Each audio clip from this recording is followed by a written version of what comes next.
بسم اللہ الرحمن الرحیم۔ السلام علیکم۔ میں ہوں بشار صدیق۔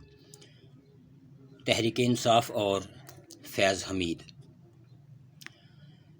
ISI کے سابق سربراہ کے خلاف کارروائی کے اعلان کے بعد عمران خان کی جماعت کا نام بار بار کیوں لیا جا رہا ہے؟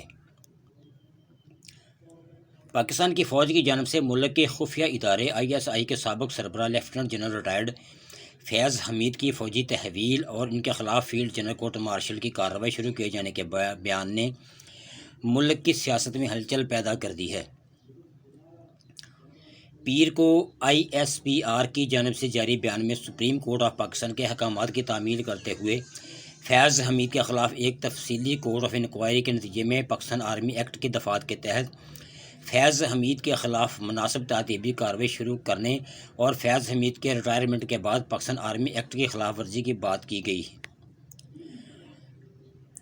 ISI کے سابق سربراہ کے خلاف کارروائی کے اعلان کے بعد سیاسی و سماجی حلقوں میں فوج میں احتسابی عمل، فوجی افسران کے سیاست میں کردار اور سیاسی جماعتوں کے ساتھ تعلقات پر بحث۔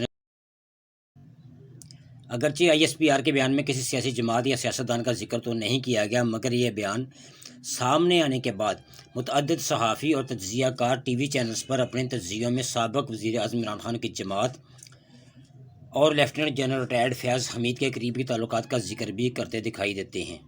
پاکستان کے سیاسی منظرنامے پر نظر رکھنے والے تجزیہ کاروں کا کہنا ہے کہ PTI کے دور حکومت میں عمران خان اکثر اس وقت کے DG ISI lieutenant general retired Faiz Hameed کے حوالے سے بات کرتے ہوئے نظر آتے تھے، اور یہی وجہ ہے کہ آج بھی ان کے ساتھ PTI کا نام منسوب کیا جاتا ہے۔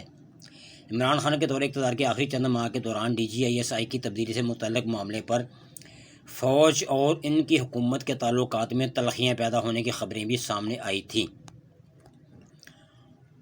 بعد ازاں عمران خان نے اپنی حکومت کے خاتمے میں اس مبینہ تنازع کو بھی ایک وجہ قرار دیا۔ خیال رہے لیفٹیننٹ جنرل ریٹائرڈ فیض حمید کو 2021 میں ISI کے سربراہ کے عہدے سے ہٹا دیا گیا تھا، اور اس وقت پاکستانی میڈیا پر یہ خبریں بھی چلی تھیں کہ عمران خان اور پاکستانی فوج کے درمیان اس وقت کے DG ISI کی تبدیلی کے حوالے سے ایک محاذ آرائی چل رہی تھی۔ تاہم عمران خان ان خبروں کی متعدد بار تردید کر چکے ہیں۔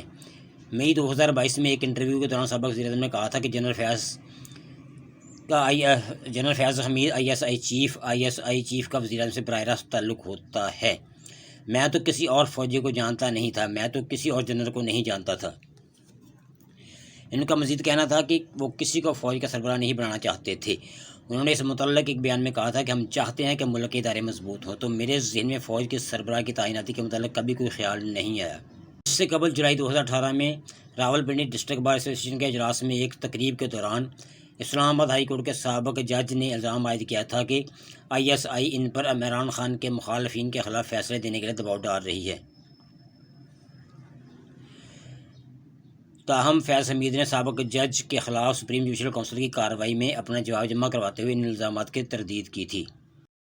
دوسری جانب PTI کے رہنما زلفی بخاری نے ان الزامات کی تردید کرتے ہوئے کہا کہ لیفٹیننٹ جنرل ریٹائرڈ کو تحویل میں لیے جانا فوج کا اندرونی معاملہ ہے، PTI کا اس سے ہرگز بھی کوئی تعلق نہیں۔